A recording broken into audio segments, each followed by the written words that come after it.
Dr. Suzanne Hetz, and with me is my partner and husband, Dr. Dan Esab. Hi, everybody. And we would like to welcome you to this first session of Risk Assessment of Aggressive Animals.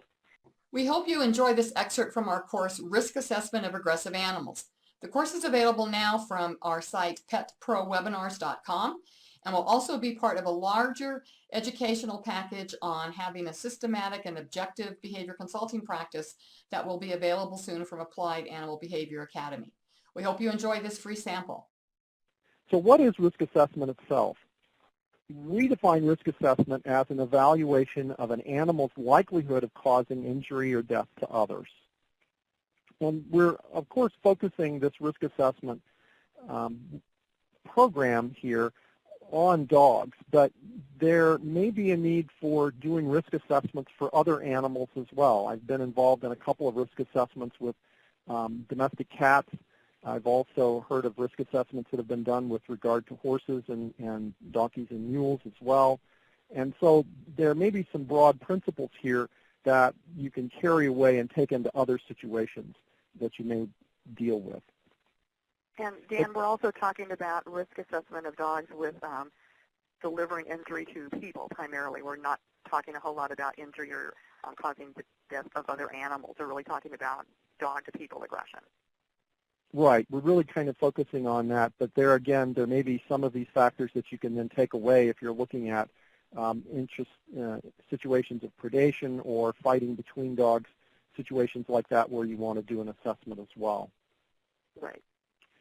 Recognize that risk assessment is not a temperament test. A temperament test is really defined as a testing or a characterization of a consistent pattern of responding on the part of an animal, the way that the animal responds in a variety of different kinds of situations.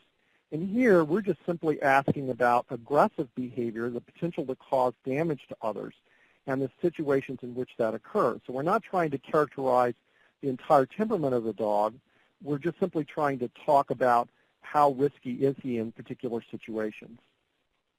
Recognize, too, that a risk assessment is not a prognosis for a behavior problem.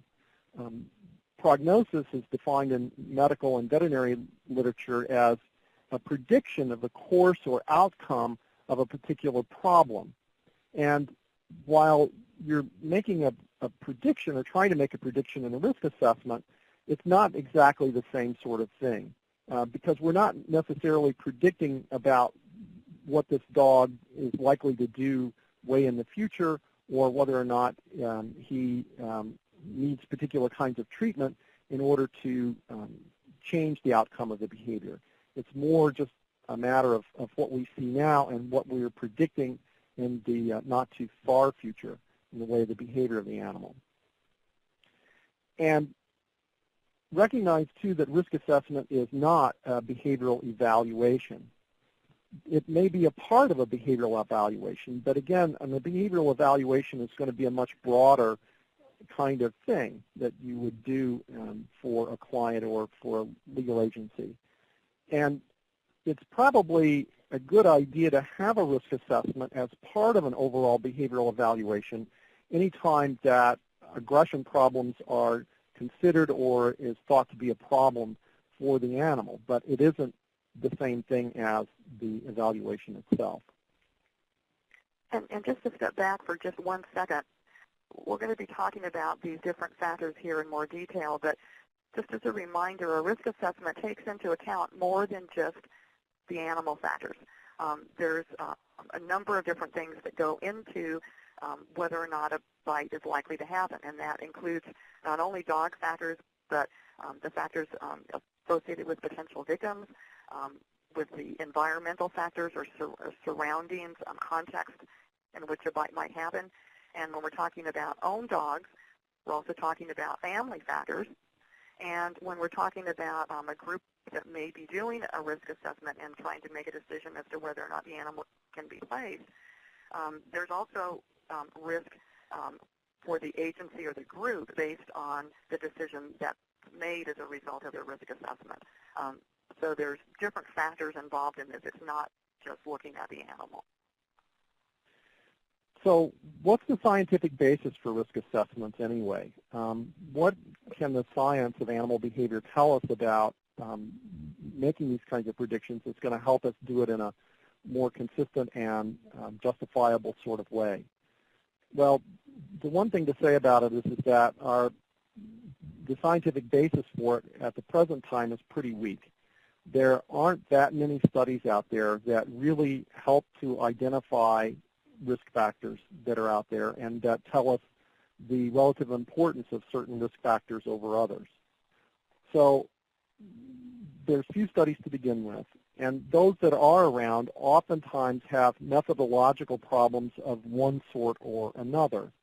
For example, there's a study that's in your references by Gershman and Wright and Sachs, and they looked at dog bites in the city of Denver over a one-year period of time and then tried to characterize the situations, the victims, the circumstances, and so forth to really try and to give some weighting to risk factors that might be involved.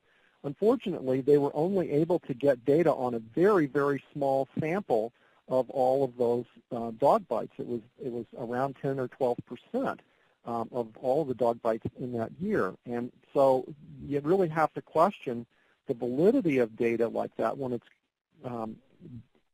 only based on such a very small sample. And yet one of the findings that's come out of that study that a lot of people cite is the fact that they thought that that being tied out on a chain was a significant risk factor for biting in dogs. And that gets cited all over the place, and yet you have to recognize, well, that's pretty weak data to base that on. Would you like to hear the rest of the story?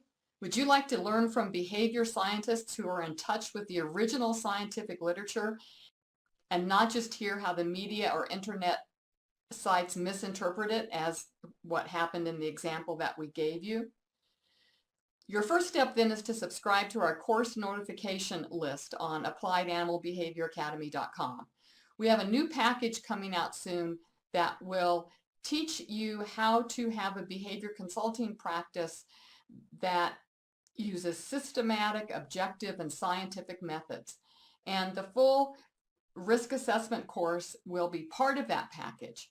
So go ahead and sign up, get on the course notification list, because we give significant discounts when we first launch our course packages that if you don't know about them, you won't be able to take advantage of those discounts. Or if you are just want to take the risk assessment course right now, Risk Assessment of Aggressive Animals, you can take that from petprowebinars.com. Either way, we want to thank you for watching and listening to us. We look forward to having you with us in the future in whatever way you choose to interact with us. And again, I'm Dr. Suzanne Hetz for myself and Dr. Danny Stepp and our Diva Dog Coral.